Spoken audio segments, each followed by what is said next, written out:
Кеш жарық, құрметті көрермендер, қадірлі тыңдармандар, ассалаумағалейкум, алаш жұрты.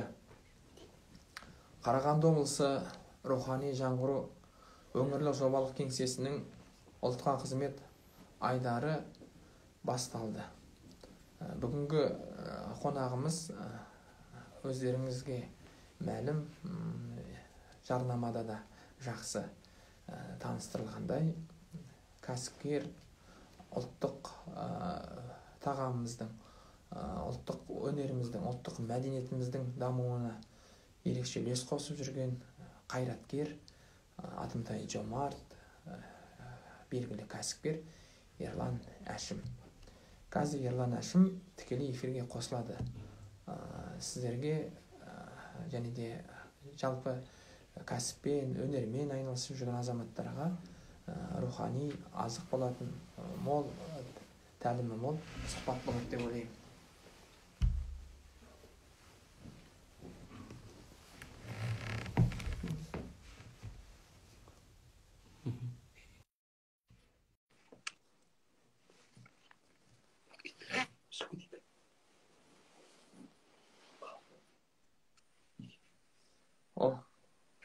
Ассаламалейкум, Ереке. Уалейкум ассалам, Ереке. Қалай жағдайыңыз? Жақсы, кеш жарық. Сізді көргенімізге қуаныштымыз. Бүкіл осы тікелей эфирге қатысып жатқан көрермендер де, тыңдармандар да сізбен болатын сұхбатты асыға күтіп отыр десем, артық айтқандығым емес шығар. Жалпы Қарағанды облысы рухани жаңғыру өңірлік жобалық кеңсесінің ұлтқа қызмет айдарының бүгінгі қонағы, жаңа өзіңіз жоқта да жақсылап таныстырып өткен сияқтымын, белгілі кәсіпкер, ұлттық өнерге, ұлттық дүниетанымға ерекше қызмет етіп жүрген, халқына адал қызмет етсем деп аянбай еңбек етіп жүрген өзіміздің қадірлі алаштың азаматы Ерлан Әшім. Қош келдіңіз. Айеке қатты кеттіңіз. Жоқ, бір жағынан бүгінгі заман бар ғой, рияның да заманы болып тұр. Өйткені кейде жақсылар жақсымын деп айта алмайды, жамандар жақсымын деп айқайлайды деген заман болып тұр. Инстаграмда қосылсаң бәрі жақсы, бәрі керемет. Бірақ енді өзіңіз айтып жатқан жоқпыз, біз айтып жатырмыз. Бүгінгі ұлтқа қызмет айдарына шақыруына тілегімізді қабыл алған үшін, осындай сұхбатқа келісім берген үшін сізге тыңдармандардың және біздің ұжымның атынан алғысымды айтамын. Өйткені сіздің уақытыңыз өте қымбат. Өзі бизнесмендердің мақалы ғой, время деньги дегендей, ақша уақыт, ақша дегендей. Бірақ ол сіз үшін маңызды емес деп ойлаймын, өйткені ұлтқа қызмет ету сіздің негізгі қағидаңыз.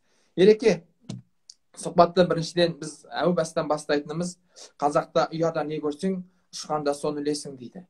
Жалпы ұлттық болмысымызда, қазақы қасиетімізде кез келген азамат белгілі бір дәрежеге биікке шықса, шыңға көтерілсе, жетістікке жетіп жатса, оның басты тәрбиесі, оның басты қағидасы, негізі, алтын діңгегі отбасында жатыр деп біз білеміз.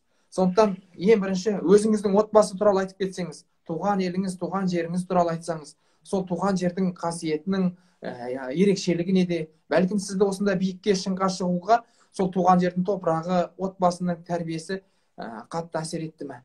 Соған байланысты өзіңіздің пікіріңізді білсек.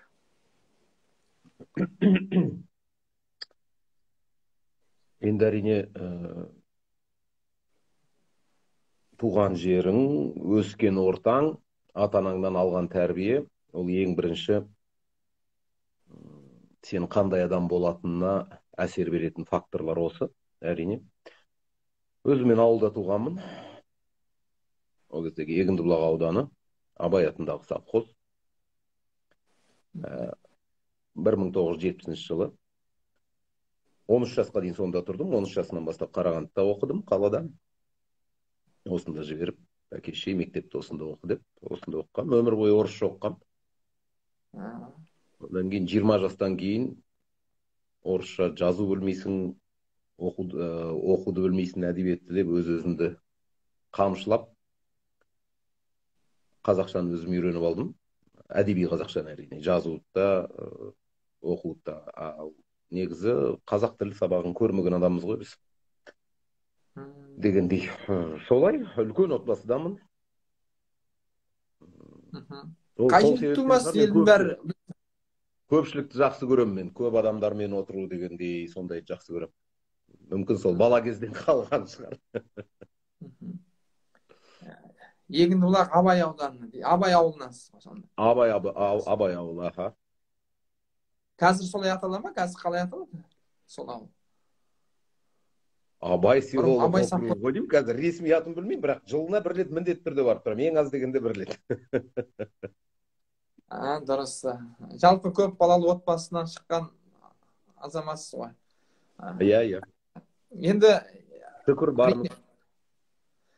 жалпы кәсіпкер болу, қазір бүгінгі заманда бизнеспен айналысу, шамасы келгенше әркім соған әрекет жасап жатыр. Оны өзіңіз де көріп жатсыз. Бірақ өзіңізде көп жерде айтып жатсыз, пайда ойлама, ар ойла дегендей. Талап қыл артық білуге, Абайдың артық білім кітапта дегенде, еңбек қылып көруге деп, осы қағиданы сіз көп айтасыз. Жалпы кедей бай болсам дейді, бай құдай болсам деген бір ел ішінде сондай бір сөз бар. Сол мақалға қалай қарайсыз? Енді кедей бай болсам деген мүмкін дұрыс қараймын, бірақ бай құдай болсам деген ол астағфиралла деймін ондай сөзге. Құдай сақтасын. Тәкаппарлық қой ол. Өте үлкен тәкаппарлық. Негізі мына бизнес бойынша менен көбінесе сұрақтарды әрине кәсіпкерлік бойынша, бизнес бойынша қойылады.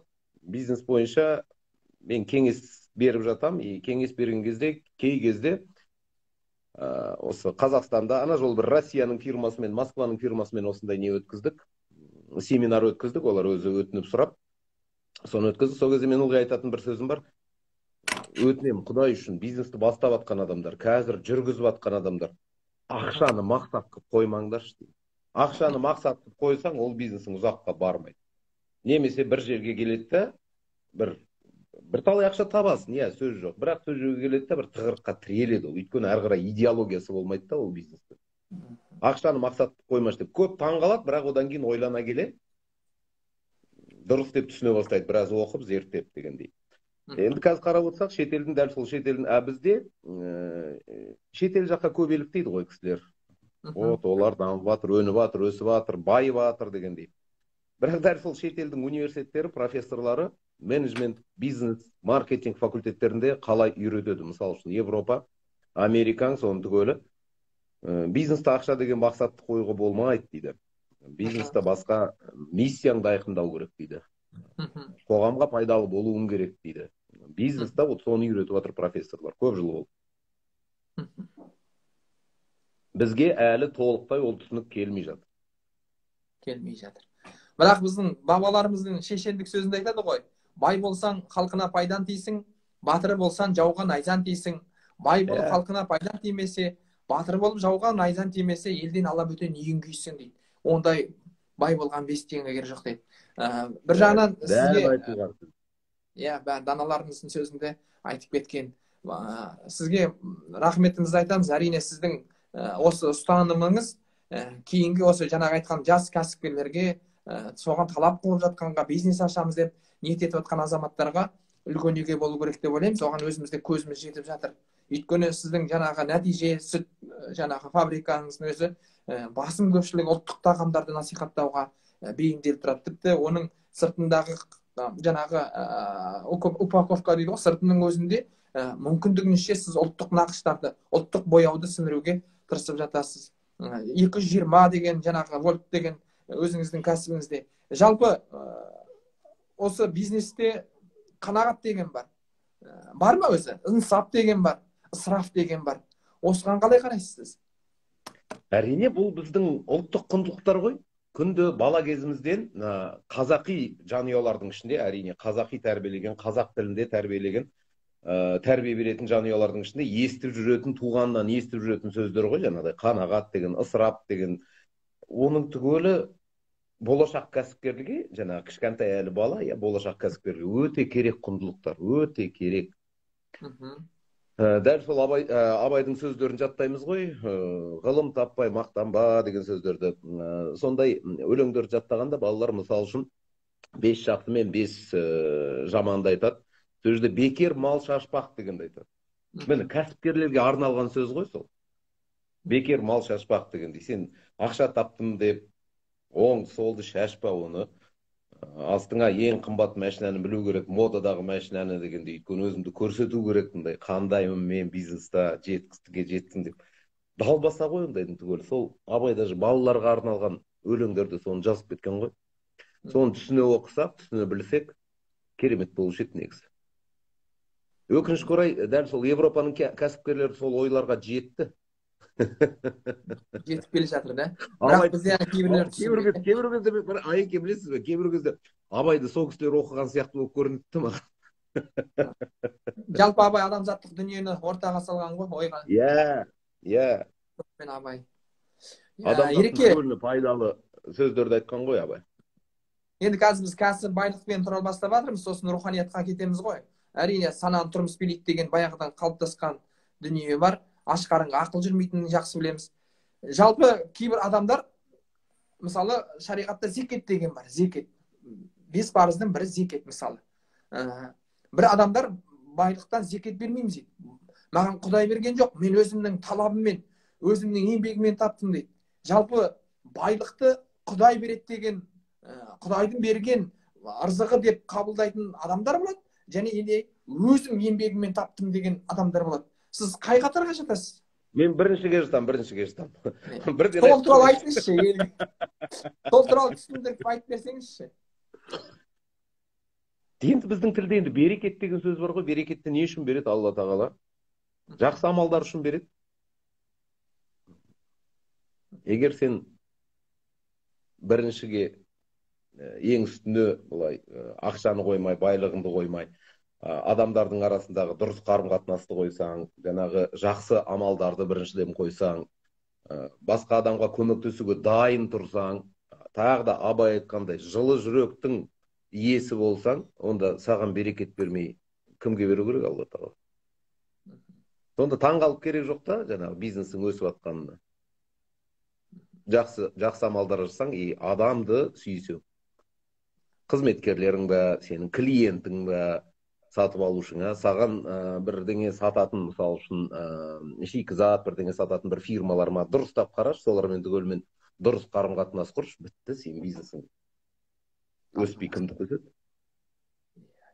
Ең бастысы шүкір етіп, адамдармен қарым-қатынасты түзеу ғой. Оны біз сіздің сауда орындарыңызға барғанда көреміз. Шын мәнінде кішірейіп, кішіпейіл адамдармен амандасып жатады. Мүмкіндігінше жаңағындай өздерінің білгендерін ортаға салып жатады. Сіздердің басты ұстанымдарыңыз, қағидаларыңыз осы ғой. Дұрыс.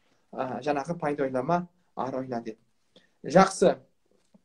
Өзіңіз білесіз, жаңағы байлықтың түбіне ешкім жетпейді дегенмен, байлықты арқалап жүру, бай болу қаншалықты ауыр, салмағы қандай оның? Бірдеңе сөз бар ғой, бір орыс тілінде естіген сөз, қазақшаға да аударылған шығар. Адамды тексеру үшін, адам тексеретін екі нәрсе бар, байлық пен билік дейді. Қайдан білейді, түк қиыны жоқ Айеке. Өзің сол түгел құндылықтардан, бойыңдағы құндылықтардан, байлықты, билікті, адамды өзгерту, меніңше, жаман жаққа өзгертуі мүмкін емес сияқты. Несі бар соншама адамды өзгертетін? Енді мысалы қараңызшы, сіз жарайды, Аллаға шүкір, біраз осы адамдар неге кейбір мен қаншама байларды көремін, жаңа биліктегі адамдарды да көремін. Маңайына телохранитель ұстап, туған туысын тіпті араласпай, маңайына ешкім жолатпай жүреді. Мен ойлаймын, солар ауыр салмақ көтеріп жүр ме деп. Білмеймін, айта алмаймын. Мен салмақ деп санамаймын. Біреу үшін ештеңе айтпай қояң, бірақ бір көргенім бар осыдан бір 2 ай бұрын, қызық, бір ауылдың азаматы, менің жасымда, енді жақсы бір жетістіктерге жетті енді экономика жағынан, жаңағы байлық жағынан десек болады. Өзі ауылдікі терең бір қазақи жерден шыққан, бірақ күлкілі өзі не? Иә, басқа адамдардан өзін бөліп жүр, бүйтіп, маған сөйтіп айтып отыр. Ереке, сізбен дос болайық, өзімнің деңгейдегі адаммен дос болған дұрыс қой дейді. Мен таң қалып қарап отырмын, немене деңгейде айтып отыр. Сосын білесіз бе, не етеді? Орысша сөйлейді. Өзі орысша дұрыс сөйлей алмайды. Дегендей, бірақ соны бір дәреже деп көріп тұр да. Қызық. Күлкілі нәрселер кездесіп тұрады өмірде. Жақсы, Ереке, әрине, жалпы жаңағы сіз айтқандай, мен неге қойып жатырмын, жалпы байлықты да, мансапты да, билікті де көтере алатын адамға алла тағала өзі жүрегіне иман, ар жағына бір қанағат беріп қояды ғой, қанағат қарын тойдырады деп. Бәлкім осы сол иман, қанағат, тәуба деген дүниелер сізге бірінші отбасының тәрбиесінен келді деп ойлаймын. Екіншіден, сіз қазір кітап оқумен, әсіресе кітаптарды жарыққа шығару, әсіресе осы Қарағандыдағы Қасым кітапхана сериясы бойынша кітаптарды жарыққа шығаруға мақсат қойған екенсіз. Оны естіп жатырмыз. Осы күнге дейін шатаспасам 52 кітап жарық көрді дейді. Жаңағы Арман Әлманбет деген азаматпен бірге осы Қасым кітапхана сериясымен жұмыс істеп жатсыз. Бұндағы мақсаттар не? Ойыңызды халықпен бөлісіп отырсаңыз. Енді бағанадан сіздің сұрағыңыз жаңағы жетістіктің формуласы деген сұрақ қой, иә? Балалық шағың қайдан өтті, әке-шешең тәрбиесі қалай әсер берді, ортақ әсер берді деп. Иә, мен жетістіктің формуласы ретінде екі нәрсені алушы едім, айтушы едім. Үш нәрсе. Біріншіден, үйдегі тәрбие. Екіншіден, жаңағы қоршаған ортаң. Үшіншіден, кітап. Кітапты сүйдің ба бала кезінен, немесе мұғалім ұрсат, мама ұрсат деп оқыдың ба, тек қана сол үшін, немесе мүлдем жақындан ба деп. Мен кітапты өте сүйетін адаммын. Сол міне 50 жасымдан, қазір мен 50-ге толып отырмын, биыл сол 40-тан астамы бір күнім әлі кітапсыз өткен емес. Сол кітап, егер сен терең, жақсы, тәрбиелік мағынасы бар кітаптарды оқысаң, ол сені жетістікке апарады дегенге сенемді. Сол себептен осы былтыр бір жолдастарымызбен бірігіп, 3 жігіт болып бірігіп, қазақ үшін қазақ тілінде сондай мағыналы кітап шығарайықшы, өзіміз пайдасын көрмесек те, экономикалық пайдасын көрмесек те, шығарып кітапқа ұлттың түгелін баулуға тырысайықшы, бір әрекет жасайықшы деген мақсатпен кітап шығара бастадық. Иә. Енді қазір реклама ретінде айтып отырған жоқпын, ойлаққа жүрмесін ешкім. Жоқ, ол керек қой, білу керек қой. Классикалық кітаптар шығарып жатырмыз, қазақ авторлары бар. Шетелдің авторы Сент-Экзюпери мысалы үшін шықты. Мен бүгін оқуды бастадым. Кішкентай шахзада, маленький принц. Енді ондай кітаптардың қазақшасы болмағаны өте ұят. Жаңағы аударманы 1957 жылы жасалыпты, 1957. Содан кейін ол кітап шықпаған. Қазақ тілді адамдардың сонда ол кітапқа деген несі жоқ, ала алмайды ешқайда. 1957 шыққан қайдан тауып алады? Сондай туындыларды қайтадан шығарып жатырмыз. Джек Лондон шығарып жатырмыз. Булгаковты аудардық, Михаил Булгаков. Бүкіл дүние жүзі оқитын кітап, қазақ тілінде бірде бір кітап жоқ екен. Соны біз аудардық, мысалы үшін біздің баспахана. Қазақи классикалық романдар, повестер, әңгімелер түгелін шығарып жатырмыз. Қазір Чеховты шығарайын деп жатырмыз. Мысалы үшін Алла жазса, осы бір айдың ішінде Чеховты шығып қалу керек, Чеховтың әңгімелері. Жалпы кітап оқитын ұлт болу керек қой біз. Сол кезде дамимыз, сол кезде алға басамыз. Кешегі президенттің жолдауында да 21 ғасырдағы ұрпақ, білімді ұрпақ болу керек деп жатыр ғой. Қазақтың жаңа болмысында ол білімді, иманды, әдепті, тәртіпті, ықтиярлықты, жауапкершілікті, жауапты ұлт, жауапты қоғам, жауапты адам деген қағиданы ұстанып отыр. Жалпы жетістікке жету үшін жауапкершілік туралы айтыңызшы. Осы біздің қазір қоғамда көп адам жауапсыз. Шыны керек, әр адам өзінше жаңағындай әрекет жасайды, бірақ бұрынғы аталарымыз, бұрынғы әкелеріміз сияқты, тіпті алдыңғы толқын ағаларымыз сияқты уәдеге берік, айтқан сөзінде тұратын, жауапкершілікті сезінетін азаматтар азайып бара жатыр. Тіпті жауапкершіліктің ең қарапайымдылығы өзінің отбасы, бала шағасына да жауапсыз қарап тастап кетіп жатқандар бар. Жалпы өмірдегі ұстанымыңыз жауапкершілікке қаншалықты сіз беріксіз? Адамның ең бірінші құндылықтарының бірі болу керек қой, ол жауапкершілік деген. Ең бірінші құндылықтарының бірі болу керек, ол ұстанымы болу керек адамның. Жауапкершілік бойымда болмаса, онда мен толық адаммын ба деген сұрақ қою керек адам, негізі өз-өзіне. Жауапкершіліксіз мына өмірде жасайтын тіршілік ешқандай жоқ, ештеңеге жете алмайтын. Сол жауапкершілік үлкен проблема болып тұр. Дәл сол кәсіпкерлердің өздерінде жаңағы ауылды дамытамыз деп, мысалы үшін фермерларға қаншама кредиттар беріліп жатыр, бүйтіп қарап отырасың да жылағың келеді да. Алады, басында жүреді, немене документті көп дайындау керек екен, керек жоқ анау мынау деп, сондайларды көп көрдім. Сосын документ көп дайындау керек емес, былайда бір қарапайымдай схемалармен береді екенін көреді да, ой тез екен ғой деп дайындайды, бірақ әу бастан сол алған кредитті өзінің несіне жібермейді да, жаңағы ісіне деп жібермейді да, бір әйтеуір бір бұрынғы бар бірдеңе малын көрсете салу керек, мен осыны алдым деп бүйтіп жаңадан алмай, кредитті өзінің бір нелеріне ұстап жаңағы жеке басына дегендей, сондай жауапкершілік жоқ мүлдем. Ішің ашиды ананың түгеліне. Мүмкіншілік қандай? Біздің қазір бар ғой, мен соншама, білесіз ба, былай айтайын мен, мемлекетіміз там жарылғап жатыр деп айтатын адамдардың қатарынан емеспін, шын айтсам. Бірақ шын жаңағы мемлекеттің біздің саясаты бар ғой, бизнесқа деген өте жақсы. Мен көп елдерде барып жүремін ғой, көп елдерде жүремін. Өзбекпен сөйлесем, кәсіпкерлермен, орыспен, түрікпен, көп елмен, Әзербайжан, грузин. Соның ішінен қарап отырсаң, біздің елдің жасап жатқан саясаты бизнесқа көмек деген. Әй, көп жерде ондай жоқ қой, әй, жоқ. Керемет жасап отыр. Бірақ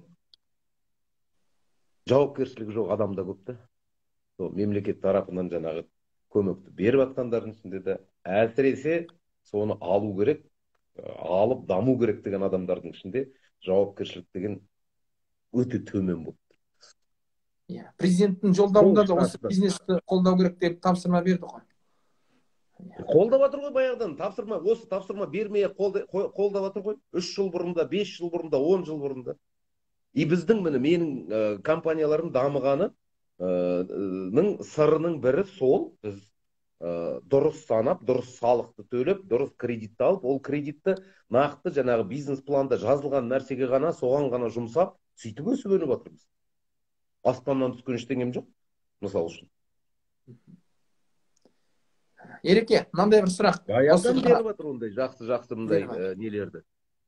Жалпы сіз мүмкіншіліктерді. Мына бизнесмендерді мен өз басым ойлаймын, мысалы, екіге бөлем. Адал кәсіп істеп, еңбек етіп табатын. Екіншісі тендерге қатысып. Тендермен, мысалы, өзінің бизнесменмін дейді. Үкіметтің жаңағы тендерге қатысып, ақша ұтып алып, үкіметтің ақшасымен белгілі бір кәсіп айналдырып жатқандар бар. Сізді білем, көп тендерге қатыспайсыз, сіз өзіңіздің таза адал еңбегіңізбен, андай теңізбен кәсіп қыласыз. Жалпы тендермен айналысатын және адал кәсіп істейтін жаңағындай таза еңбекпен айналысатын кәсіпкерлердің... Айеке, қатып кетпеңіз, ол тендерде, ол да бизнес негізі, ол да жұмыс. Мынаны адал деп, тендерді адал істемеңіз. Ол да әжептәуір жұмыс. Иә, біз аса көп қатыса қоймаймыз. Матақаты көп па, білмеймін. Бірақ иә, адамдар бар, тендерде жүреді. Ең бастысы өз жерде арын ойласа, сол жақсы болады онда. Сол мүмкін, ол бизнесте кішкене сол жағы жетпеуі де мүмкін. Тендер бойынша жаңағы айтқан сөзіне, жазылған контракттағы жазылғанға сөзді тұрып дегендей жасау дегендей. Мүмкін сол жетпей жатқан шығар. А былай негізі ол да бизнес қой.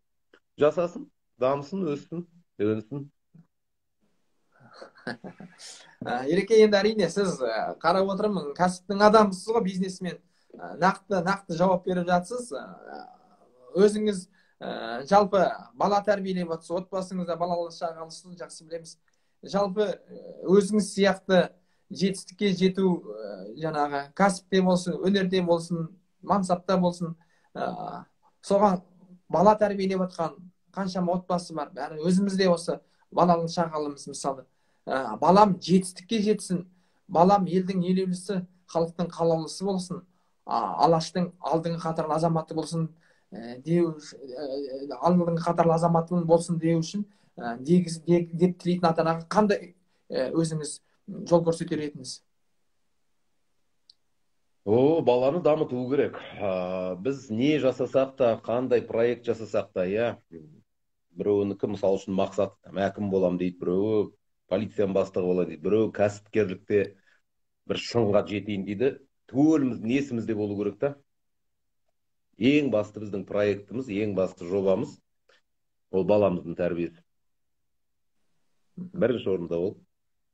Жанұя үшін жауапкершілік, баламыздың тәрбиесі. Ойбай, кетейін. Алып кетшімнан балам.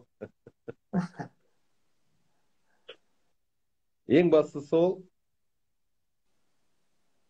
Бұрын әйтеуір 10-15 жыл бұрын ба бір ойлар болатын, кәсіпкерлердің арасында болсын. Ең бастысы мен балама ақша тауып бірдеңе қалтырып кету керек, үй, бизнес, ақша дегендей. Бос сөз, оны түгел. Сен балаңа тәрбие қалтыру керек, білім қалтыру керек.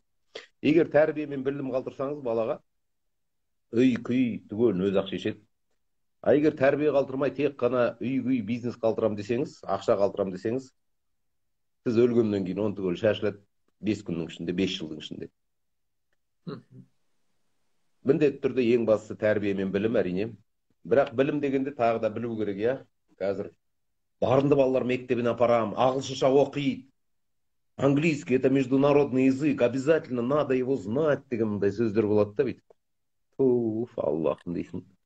Ағылшынша сарайып тұрады.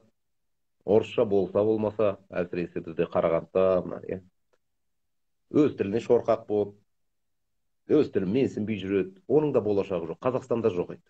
Ондай адам. Өйткені қалай да болса қазақтанып жатырмыз. Қазақтың саны көбейіп жатыр. Қазақ тілінің саны қалай да болса бір көбейеді. Арманымыз да сол, дұғамыз да сонда болып та жатыр. Бойыңда қазақи менталитет болмаса, жүрегің қазақ деп соғып тұрмаса, тілің қазақша болмаса, болашақ аздау сияқты. Білесіз бе, менің бірталай таныстарым бар, басқа ұлт. Орыс бар, украин бар, еврей бар. Өте жақсы таныстарым, достарым бар. Балаларын қазақша өсіріп жатыр. Болашақ қазақ тілінде деп. Қазақша оқытып жатыр, мысалы үшін. Сол тәрбиелер өте маңызды. Сосын ең бастысы енді баланы тәрбиелеу үшін біз не істеу керек? Біз өзімізді тәрбиелеу керек. Баланы тәрбиелеп керек жоқ, өзіңді тәрбиеле. Өзің үлгі болса балаға. Дұрыс жүр. Жаман бір дағдыларың болса, одан арылу керек, ол дағдыдан. Дастархан басында бос сөз сөйлемеу керек. Ешкімді жамандамау керек. Саясат, президент. Тағы да немене неше түрлі айтамыз ғой, біз керек жоқ оны. Дұрыс айтасыз. Өзіңді түзету керек. Сосын менің әйтеуір есімдегі бір нәрсе, мысалы үшін бала кезімдегі менің анам, марқұм. Қарапайым кісі. Бірақ рухы қарапайым емес. Өзі қарапайым, бірақ рухы қарапайым емес. Күнде кітап оқып отырады. Күнде. Қаншама жұмысы болды. Үйдің жұмысы бар. 10 бала тапқан. Үй жұмысы өте көп ауылда, әсіресе әрине. Бүкіл 4 түлік мал, одан кейін еще 4 түрлі құс бар үйде дегендей, соны түгелін күте жүріп. Күнде көретін картина, мен 8 жаста, 6 жаста, 10 жаста дегендей көзімде көз өлдіріп, қолда кітап. Кітап болғанда да мындай терең кітаптар, философиялық романдар, повестер, жұлдыз журналы қаланып тұратын дегендей. Сол есте қалады. Әрине, анаң үйтіп кітап оқып отырғаннан кейін, әкең күнде газет оқып, журнал оқып отырғаннан кейін, әрине сен де оқисың. Сенің дамуыңа ол үлес қосады, жаңағыдай оқу дегендей. Жаңағыдай ана, жаңағыдай ата үлгі болатындай. Рухани тәрбие. Рухани тәрбие, бүкіл тәрбие бойыңда болады да. Сол өте маңызды. Ең маңыздысы сол негізі. Басқа түгел. Дұрыс айтасыз. дұрыс айтасыз, өзіңіз анаңызды үлгі қылдыңыз. Мен ана тілеген досым айтады ғой, менің шешем іс тігіп отырып, жаңағы тіпті сүт тартып отырып, маған батырлар жырын оқытып қоятын деп. Сол анам бір жағынан өзі естіп отырады, екінші жағынан мені де оқытып тәрбиелеп отыр. Содан мен жаман болған жоқпын дейді да. Дәл солай. Бауырсақ пісіріп жатқан кезде біз көмектесіп жатамыз. Андай пластинка болушы еді, домалақ ана виниловый. Иә, иә. Сонымен Алпамыстың жыры, Қобыландының жыры ойнап тұратын. Яғни сондай кезде қосылатын, балалармен бірге тыңдап отыратын. Міне тәрбие қайда жатыр. Яғни Япон халқы да үйлерінде бала тәрбиесіне қазір сіз айтқандай қатты ден қойған екен. Жаңа сіз айтқандай жетістікке жетудің, бақытты отбасы, бақытты баланың көрудің басты мақсаты дейді, жақсы тәрбие, жаңа сіз айтқандай. Сонда Жапон халқының дейді, әйелдерінің үйде отырғандары, бала тәрбиелеп отырғандар 90%-дан астамы жоғары білімді екен. Солардан сұраған ғой, неге сіздер университетте, басқа жерде қызмет етпейсіздер, сондай білімді неге қорғалып отырсыңдар дегенде, сонда Японның бір әйелі айтқан екен дейді, біз білімді Японның ұрпағын тәрбиелеп отырмыз деп. Сондықтан жаңағы университетте де айтамыз, мен мәселе диплом алу емес, сендер жоқ дегенде оқушы емес, сендер жоқ дегенде үйде бала тәрбиелейсіңдер, білім сол үшін керек деп. Міне сіздің анаңыздың рухани тәрбиесі, рухани ілім білімі сіздердің де осындай жетістікке жетуге, қоғамның белсенді азаматы, қазақтың бетке ұстар ұлдары, перзенттері болуына басты себепкер болды. Міне біздің әйтпесе біздің ұғымызда бар, ауылдағы адамдар кітап оқымайды. Шын мәнінде кітаптың, жұлдыздың журналын, жалын журналдар бәріміздің үйлерімізде, қойшалардың, қыстақтар, жайлаулардың өзінде бәрінде қаланып тұрады. Біздің өзіміз балдырған журналды оқып шықтық, мысалы. Соған алғашқы өлеңдеріміз жарық көрген. Сөйтіп жаңа айттыңыз ғой, жаңағы студенттерге айтамыз диплом үшін оқыма деп. Ол да үлкен бізде проблема болып тұр. Негізі қазақ ұлтының бір трагедиясының бірі болып тұр, менімше. Мүмкін қатты айтқан шығармын, бірақ трагедия сияқты. Менімше бір 70%, 70% жаңағы студенттер диплом үшін оқып жатқан сияқты болып көрінеді маған. Ал диплом үшін оқысаң, тағы да жаңағы жауапкершіліктің жоғы, біреу үшін емес, өзің үшін жауапкершілігің жоғы да, сен болашағыңды кесіп жатсың. Жаңағы 4 жыл өмірің сол бакалавриатта босқа кетіп жатыр да. Диплом алам, сосын анда тұрып кетем, үйтем, бүйтем дейсің да. Сосын шала бір маман боласың, қайда жұмысқа барсаң да. Жекеменшік фирмаға барсаң да, полицияға барсаң да, қайда барсаң да, шала бір мама, шала піскен біреу боласың, біреудің миын жеп, өз жұмысын істей алмай, сандалып, сөйтіп жүресің. Міне, өзіңнің болашағыңды кесіп жатсың да, диплом үшін оқысаң. Соны түсінсе ғой түгелі. Ой, қандай керемет болушы еді. Сіздің балаларыңыз қайда оқиды, жасырын болмаса? Жасырын ештеңесі жоқ. Ешқандай әдейі мектепке барған емес. Екеуі мектеп оқып жатыр, екеуі бітірген. Осы Қарағандының мектептерін бітірді. Ешқандай жазғы тұрым там Англияға, курстарға, ағылшын тіліне барған емес. Америкаға work and travel дейме, тіл үйренеміз деп кетіп жатады. Барған емес, сұраған да емес. Сұранған бір 8 оқып жүргенде, қойш, ерікпеңдер дегем. Бірақ үлкен ұлдар, мысалы үшін мектеп бітіргенде мен ағылшын тілі сайрап шықты. Қазақ тілі болса болмаса біздің үйде тек қана бір тіл, біздің үйде мемлекеттік тіл қазақ тілі. Негізі әрқайсымыз бірнеше тілден білеміз. Менің өзім 3 тіл білемін, мысалы үшін. Бұлар 4 тілден біледі, әйелім де, үлкен балаларым да. Шет елде оқыды, бірақ шет елді аса менсінген жоқ. Қасымда жұмыс істеп жатыр. Біреуі 1,5 жыл университет оқып, сұранып, сосын қасыма жұмысқа келді. Екіншісі 2,5 жыл шет елде оқыды, сосын сұранып жұмысқа келді, бірақ қазір ана ұзақтан оқып жатыр, міне 1 жылдан асты. Офисте отырып, үйден оқып жатыр. Өйткені неге шет елде? Өйткені не? Бұлардың таңдаған мамандықтары Қазақстанда жоқтың. Солай? Ереке, жаңа ауылым алтын бесік деп жатамыз. Жалпы сіздің жаңағы халыққа өндіретін жаңағы тауарларыңыздың барлығы, жаңа сүт өнімдер негізі тікелей ауылмен байланысты. Сіз бір жағынан ауылдың дамуына үлес қосып жатсыз. Мысалы, ауылдағы қарапайым отбасынан сүт, жаңағындай өнімдерін аласыз да, мысалы, белгілі бір ақшаларын төлеп.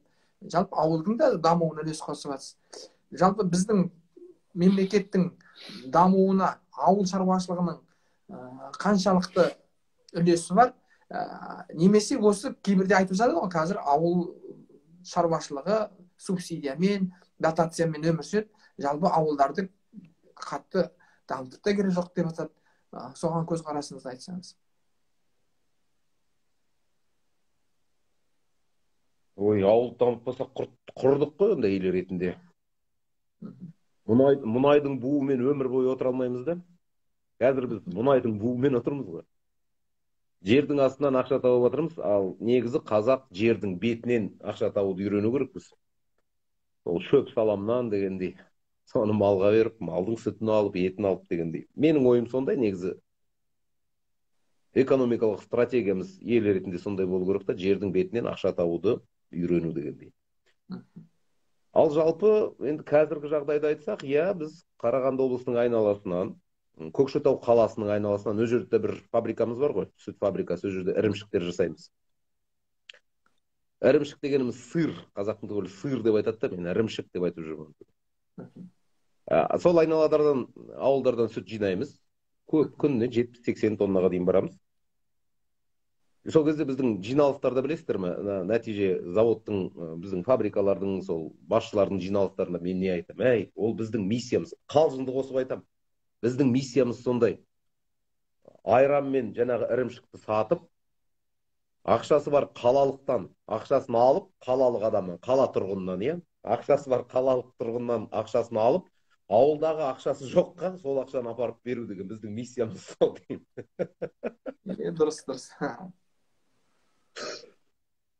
Даму керек. Ауыл дамымаса, жалпы былай фольклор ретінде қарап та керек жоқ оған. Мына қазақ кіндігі, ауыл, анау, мынау дегендей жоқ. Біз экономика ретінде қарау керек та сол. Біз дүние жүзін, адамзатты асырау керек. Тек қана өзімізді емес, айналадағы мемлекеттерге түгеліне бидай сату керек, жұмыртқа сату керек, тауықтың етін сату керек, сиырдың етін, қойдың етін, сүт өнімдерін түгелін сатып, содан ақша көріп, біз баю керек, қазақ елі. Бітті. Өте қарапайым арифметика. Ол үшін ауыл жақты дамыту керек, жақсы дамыту керек. Жақсы сұраққа жақсы жауап беріп жатсыз. Енді мына кәсіппен айналысам дейтін адамдарға да біраз тәрбиелі, біраз бағдары бар, нәтижелі кездесу болып жатыр деп ойлаймын. Елдер жаңа сұрап жатыр, қандай кітап оқисыз, оны сіз өзіңіз айттыңыз. Жаңа Қасым сериясымен шығып жатқан кітаптардың бәрі бірінші, мен ойлаймын, сіздің сараптамаңыздан өтеді, содан кейін барып жарыққа шығады деп. Жаңа Джек Лондонды да айттыңыз, жаңағы біздің алаш классиктерінде айтып өттіңіз. Және де Арман Әлманбет өзінің парақшасында қазір елдерге жаңа сол қайдан қандай кітап алуға болатынын көрсетіп жатыр. Ол жағынан біз қазір хабардармыз. Жалпы ол жағынан сізге рахмет айтамын. Енді біздің сұрақтарымыз көбінесе қойылады, мына рухани жаңғыру деп жатырмыз. Жалпы сіз рухани жаңғыруға да үлес қосып жатсыз. Мысалы, мына біздің Бұқаржау ауданында Нұран өзенінің жағасында киіз үй құрып, біздің Петровка дейді орысша. Қазір әлке марғұлан қылсақ па деген ниет бар. Өткенде өздеріңізді қонақтарда болып қайттық. Жаңағы қазақтың бұрынғы ата бабаларымыздан келе жатқан дәстүрді жаңғыртып жатсыз. Және де осы рухани жаңғыру дегендей, жаңағы бай мұрамызды қайтадан классикалық мұраларды жарыққа шығарып жатсыз. Және де осы нәтиже арқылы ұлттық тағамдарымызды халыққа қайтадан жаңағындай жаңартып, жаңа үлгіде жаңғыртып ұсынып жатсыз. Осының бәрі рухани жаңғыру деп ойлаймын. Ал өз басыңыз рухани жаңғыруды қалай қабылдап жатсыз? О, қандай сұрақ болып кетті, бүйтіп сіз бүйтіп айналдырып келіп сұрақты күрделендіріп жібердіңіз ғой. Айке, университет оқымаған біз қалай бұндай сұраққа жауап беру керек? Қысқаша айтайын ба, рухани жаңғыру деген не? Мен үшін.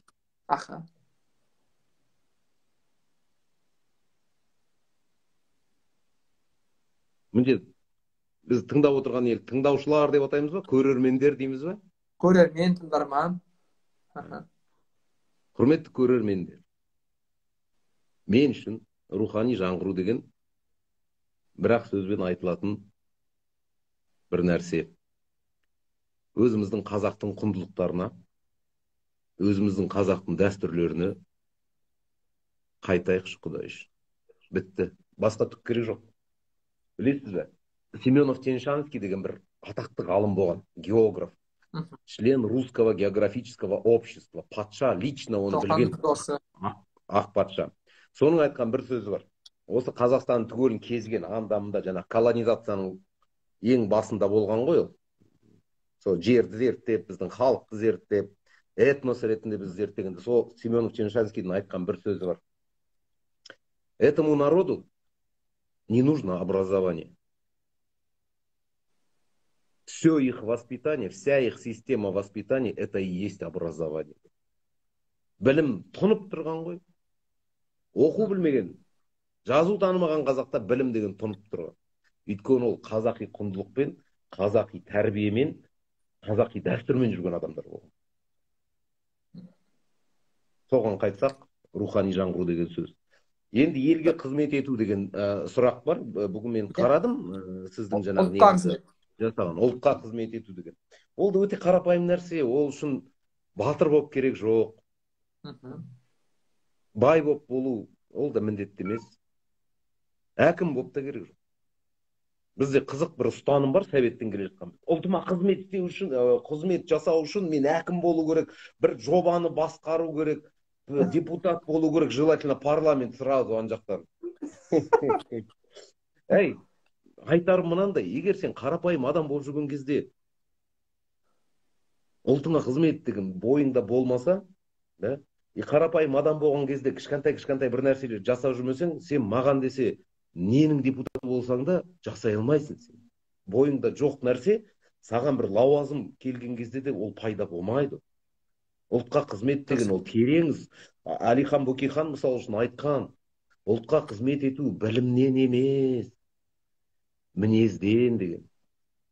Шетелге барам, болашақпен университетті бітіріп келем, керемет болып келем да ұлтыма қызметті жасайым дейді. Бірақ ол сөзді орысша айтады, ағылшынша ойланады. Бітті. Ешқандай қызмет сенен болмайды айналайын. Сен қазақша ойланбасаң, сен қазақ еліне сенен түк пайда болмайды сен. Соны үйренші айналайын. Болашақтан гөрі сол Абай жолымен Абайдың сөздерін қазақ тілінде оқып шығып, түгелін түсініп шықшы. Мен соны айтқым келеді. Мысалы үшін бір үлгі бар, ұлтқа қызмет ету деген. Шетелдің қазағы. Шетелде қаңғып жүрген қазақ бейшара советтерден қашып. Айтып берейін ба, уақыт бар ма? Тыңдармандарың тыңдағысы келе ме? Әрине. Бар әлі уақыт. Енді терең тарихқа кетпей қойын, бірақ өз көзіммен көрген, өзім тыңдаған нәрсе. Бір кезде 32-ші жылы оның алдында жаңа Кампеске болды 28-де, 32-ші жылы ашаршылық, сол кезде қазақ жан жаққа қашты. Оңтүстіктің қазағына, шығыстың қазақтары Қытайға біразы қашты, Монғолияға қашты, я. Оңтүстіктің қазағы Шымкент, Тараз, Қызылорда жақ Өзбекстанды асып, Ауғанстанға қашқан. Маңғыстаудың қазағы Түркменстанды асып, Иранға қашқан. И сол себептен қазірге дейін Иранда қазақтың диаспорасы бар. Ауғанстанда қазақтың диаспорасы бар, әлі елге келмеген біразы бар. Мен олармен байланыстам. Сөйдіп, осы дастархан басында талай рет отырған олар. Енді Түркиядан, Ауғанстаннан жаңағы әрі қарай көшіп Түркияға кеткен қазақтар бар. 79-ші жылы. Соғыс басталды ғой, советтердің соғысы басталды. Мен солармен кездескен. Интервью алған. Ақсақал қалай болды, сіз есіңізде не бар, әкеңіз қандай әңгіме айтты, үлкен әкеңіз қандай әңгіме айтты, қызықты да қазақ болғаннан кейін сен өзіңе мына жылап отырып тыңдайсың олардың әңгімелерін. Енді әңгіменің қысқасы былай. Басында өте қиын болды дейді, әкелеріміздің айтуы бойынша дейді. Біреу жас бала болған, мысалы үшін 80-дегі ақсақалмен сөйлестім, қашқан кезде жас болған әлі. Сол кезде айтып отырады әңгімесін. Сосын дейді, енді жақсы Ауғанстанда тұра бастадық дейді. Біз 50-60 жылдардан бастап жақсы көтеріліп, бір жерге шоғырланып, жиналып, үй салып, әдемі тұра бастадық дейді. Сол кезде 1979-да коммунистер, орыстар тағы келді дейді, совет әскерлері дейді. Орыстар, советтер деп сөйтіп айтады. Одан кейін 1-2 жылдан кейін елдің түгелі быт-шыт болды дейді Ауғанстан. Біз қашуға мәжбүр болдық дейді. Қайда қаштыңыздар, қалай қаштыңыздар деп сұраймын ғой. Енді басында Иранға қаштық. Иранда бірнеше жыл тұрдық. Одан кейін Түркияға кеттік деп сөйтіп айтады. Иранда не істедіңіздер? Әңгіме былай, мен бір ақсақалдың үйінде отырмын. Сол кісі айтады, ой, Иранда бір қазақ кісі көмектесті. Мен таң қалдым. Қалай? Қайдан тауып алдыңыз? Анда кір Ауғанстан мен Иранның несін өткенде шекарасын. Ана пограничниктардан бірден сұрадық дейді. Иранда қазақ тұра ма, бар ма? Иә, айтты, тұрады дейді. Гурганж деген қалада қазақ көп дейді. Гурганж деген қалада жаңағы. Қайдасың Гурганж деп автобусқа отырдық та тарттық дейді сол жаққа. Қазақ тауып алдық. И сол жерде бір қазақ кісі дейді, керемет көмектесті. Үйінің бір бөлігін берді дейді. Бір ай қонақ қылды дейді. Тамақ ішіп жеп жаптық. Сосын жұмыс тауып берді, көмектесті дейді. Одан кейін бізден бұрын келіп жатқан кісілер бар дейді. Жан жақтан қазақтар. Бізден кейін де келіп жатты дейді. Мәссаған, бұл не қазақ? Аты кім екен деп мен өзімше тауып алатын шығармын деген оймен. Атын ұмытып қалдым, енді қашып пысып жүрдік қой дейді. Өкінішке орай атын ұмытып қалдым дейді. Жарайды. Біраз уақыттан кейін тағы бір қазақпен сөйлесіп жатырмын. Осы туралы. И бір-бірін білмейді, бірақ тағдыры ұқсас та Ауғанстанға барған, өйткен, сосын қашқан мәжбүр болып, Иранға барған. Сосын дәл сондай әңгіме. Иранда бір қазақ көмектесті. Ай, Алла разы болсын ол қазақтан, балалар аман болсын деп дұғасын беріп жатыр. Ол кім ол қазақ? Атын ұмытып қалдым ғой, Гурганж деген қалада дейді. Бір талай қазақтар бар, бірақ біреу мықты көмектесті. Мәссаған, маған қызықты болып кетті да. Енді 2-3 айдан кейін Стамбулға қайтадан бардым. Сол кезде тағы бір кісімен, үлкен ақсақалмен сөйлесіп отыр. Үйіне барып тауып алып мен әңгіме сұраймын ғой. Жазып аламын оны соткама бейді. Тағы да жаңағыдай әңгіме да. И бірдей әңгіме. Бардық, сұрадық, бір қазақ көмектесті. Ақсақал, есіңізде ме ол қазақтың аты? Иә, әрине есімде дейді жаңағы. Кім? Ерғасым дейді. Адай Ерғасым дейді. Ақтаулардан келген, сол жақтардан, сонда туған Иранда. Мәссаған. Сосын жаңағы бірінші 2 ақсақалға бардым. Олар тауып алып, бұрын сөйлескен. Түгел сол Ерғасым деді. Сонда Ерғасым деген бір қазақ. Өзі жаңағы түркменнің үстімен Иранға қашқан адайлардың ұрпағы. Мына жақта оңтүстіктен қашқан Шымкент жақтардан кеткен қазақтарға 70 жылдан кейін ба, жаңа 30 жылы қашты, 80 жылы көмектесіп жатыр. Мынаны қараңыз, 50 жылдан кейін қазағым деп көмектесіп жатыр. Міне, ұлтқа қызмет деп осыны айтты. Сол Ерғасымда білім бар ма екен, жаңағы оқыған, университет, диплом деген жоқтық әрине. Ал не бар? Қазақшылық бар, мінез бар. Қазағыма қызмет етем, әр қазағым менің жалғызым деген ой бар, иә. Біріңді қазақ, бірің дос, көрмесең істің бәрі бос деген құндылық ой бар. Міне, мен үшін осы қарапайым, мүмкін оқуды да жазуды да білмеген осы Ерғасым қаһарман мен үшін. Кейбіреу там дөкейлерден гөрі там ойбай деп сөз сөйлейтін, үйтетін бүйтетін да мен үлкен бастық болсам қырам жоям дегеннен гөрі мен үшін осы Ерғасым қаһарман. Ең қызығы мен тауып алдым. Өкінішке орай өзі 90 жылы қайтыс болыпты. 90 жылы. Ұлдары бар екен. Ұлдарын тауып алдым. Айласып жүрмін. Біреу Иранда тұрады, біреу Ақтауда тұрады.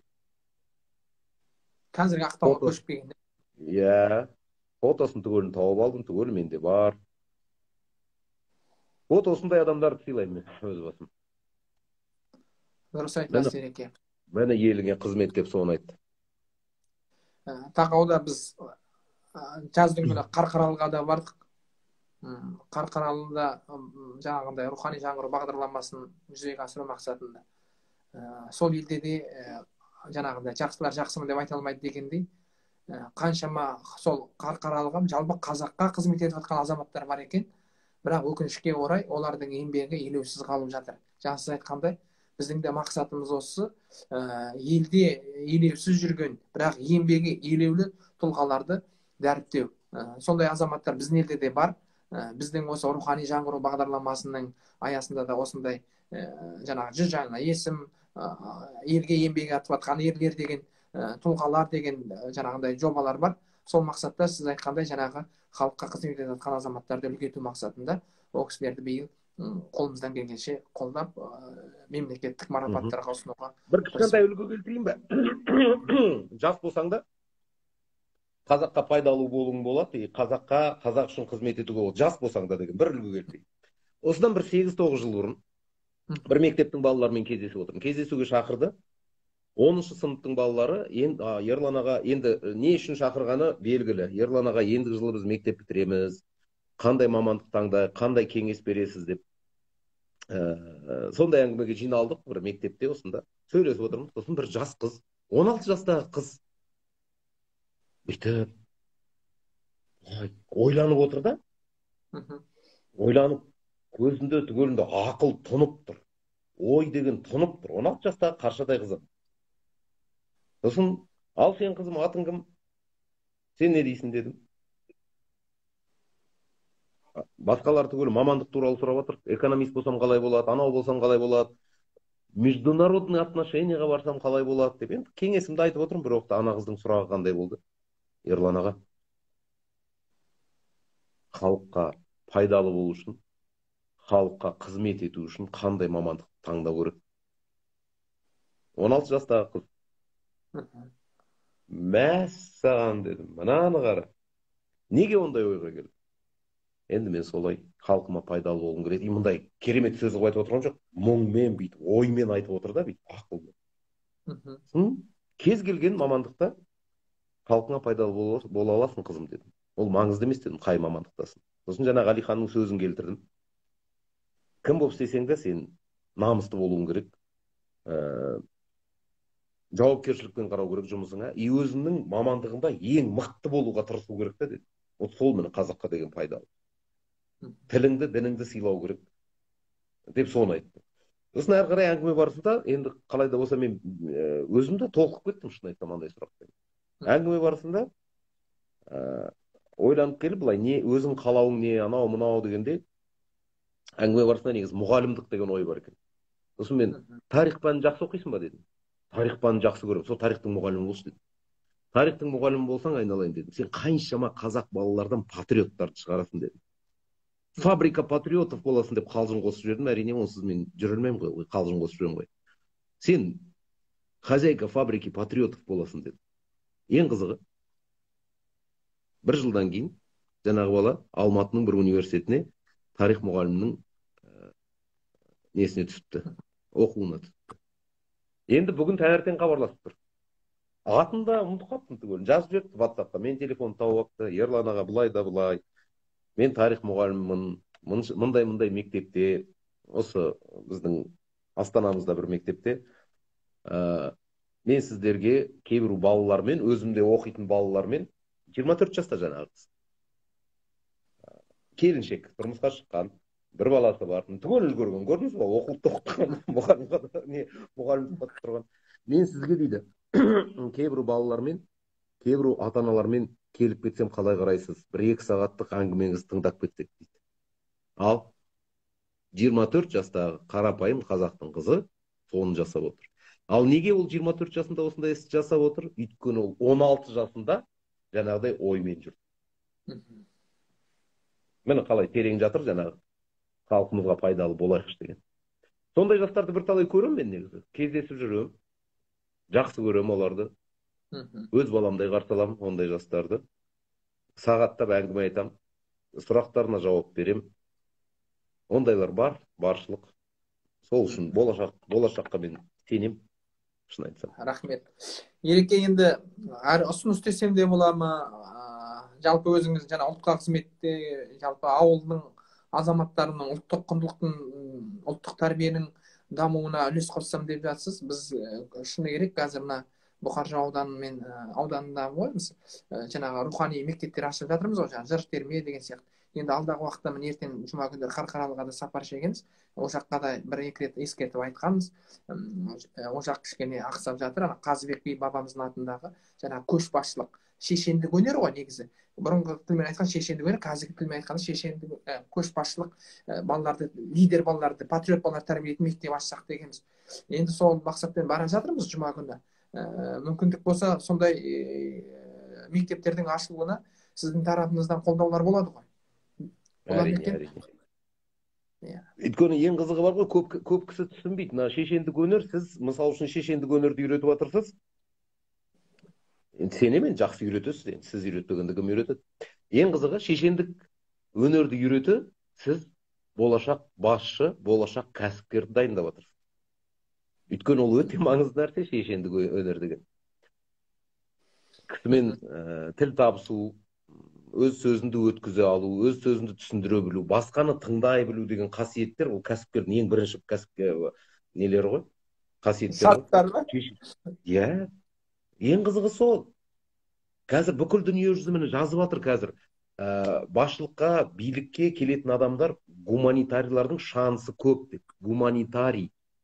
Бүкіл жерде мен 15 жылдай болды, 20 жылдай болды мына батыстың жаңағы бизнес психологтары, бизнес философтары түгел жазып жатыр. Болашақ гуманитарийлардың қолында деп. Біз әлі түсінбей жатырмыз. Ал гуманитарий қазақтың болмысы, негізі менталитеті түгел гуманитарий ғой негізі. Жаңағы Семенов Теньшанский не үшін айтты? Қазақ гуманитарий. Сөзді ұғады, сөзді тыңдайды. Енді кейбір адамдар айтады ғой, біз қазақта қала болмаған, библиотека болмаған, кітап болмаған деп. Келсем, кітап болмаған жарайды. Ал енді елестетіңдерші, қазақтың ауылы. Хабар келеді. Әй, біздің ауылға бір жыршы келе жатыр екен деп. Жыршы, жырларды айтатын домбырамен деген кісі, иә? Сол кезде келген сіз филологсыз ондай жақсы білесіз, иә? Тарихтан біліміңіз бар жақсы. Ауылға жыршы келгенде бүкіл ауыл жиналады, сосын айналадағы ауылдың түгел жиналады ғой, иә? Сосын түннің бір уағына дейін жыр тыңдайды. Бір апта. Одан кейін бір айдан кейін тағы бір жыршы келеді. Тағы ол да бір апта жатады. Бүкіл ауылдар, айналадағы ауылдар жиналады. Сол жыршының айтқан әңгімелері аудио кітап емей не? Қазіргі таңда біз оны аудио кітап дейміз. Сонда қазақ кітап оқыған халық, кітап оқыған ұлт, кітапты сүйіп оқыған. Қазір мына құлаққа тығып алып аудио кітап тыңдап жүрміз ғой. Дәл соны қазақ баяғыда өтіп тастаған ғой. 15-ші, 17-ші, 18-ші, 19-ші ғасырларда. Содан ғой жаңағы Семенов Теньшанский болсын. Сосын бір орыстың бір шенеунігі болған. Янушкевич айтады ғой, олар анау жырлағанда. Янушкевич айтады, Ильницкий айтады, Семенов Теньшанский айтады. Вот, оның айтқандары түгел жаңағы аудио кітаптардан ақыл алып алған балалар туралы, кісілер туралы айтқан ғой. Мені біз не нәрсені ұмыттық. Сол бізге керек. Кітап оқиықшы ағайын. Енді қазір жыршыны күтіп керек жоқ. Бүкіл Қазақстанға Айекең сияқты жыршылар өз 5-6 ғана.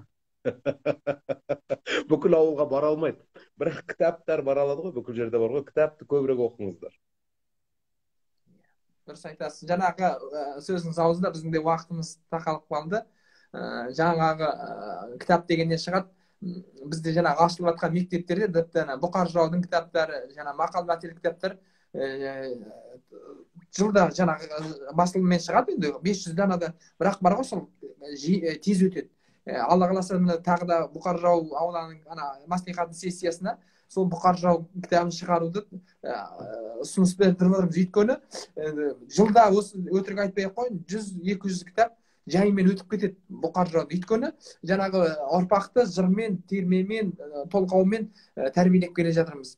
Осы жаңағы айтқандай ұлтқа қызмет ету, ұлтты сүйетін, халыққа адал қызмет ететін ұрпақ сол ұлттық құндылықтарды бойына сіңіріп, ұлтын сүйетін, халқына адал қызмет ететін азамат болып өсіп шығады деп ойлаймын. Соған сіз еңбек етіп жатсыз. Көп рахмет.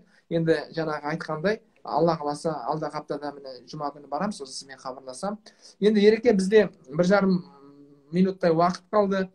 Сізге көп рахмет айтамын. Жалпы өзіңіз әу бастан да руханиятқа, қазақ мәдениетіне, руханиятына үлес қосып келе жатырсыз ғой. Яғни өзіңіз, мен осы қызметке келгенде де өзіңіз айтыңыз, мен қашанда қазақ руханиятына, рухани жаңғыруға белсенді түрде атсалысам деп. Оны бізге айтпай да, оғанға дейін де қызмет етіп жатсыз. Алмас Алматовтың бір жақсы сөзі бар. Өнерге бір күнде келген жоқпыз, және бір күнге келген жоқпыз деп. Сол сияқты бұл жаңағы руханиятқа сізде бір күнге ғана емес, және бір күнге ғана емес, мәңгілікке қызмет етіп жатыр деп ойлаймын. Жаңағы кітаптарыңыз, жасап жатқан құндылықтарыңыз. Сол жолда сізге шығармашылық табыс тілейміз. Осындай халыққа білгеніңізді бөлісіп, жақсы бағыт, дұрыс бағдар бергеніңізге алғысымды айтамын. Өзіңіздің фирмаңыз нәтиже деп аталғандай, әрқашанда ісіңіз нәтижелі болсын, Алланың алдында дәрежелі болсын. Рахмет. Бір ауыз тілегіңіз бар ма? Рахмет, Алла разы болсын.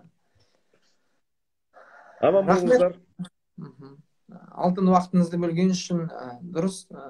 Әлі де сізбен біз осы ұлтты тәрбиелеуде, ұрпақ тәрбиелеуде, осы ұлттық құндылық тәрбиелеуде талай жұмыстарды бірге атқарамыз деп ойлаймын, Ереке. Рахмет сізге. Мақсат, мұратымыз бір, ұлтқа қызмет ету. Жақсы, Сіздерге көп ассалаумағалейкум. рахмет.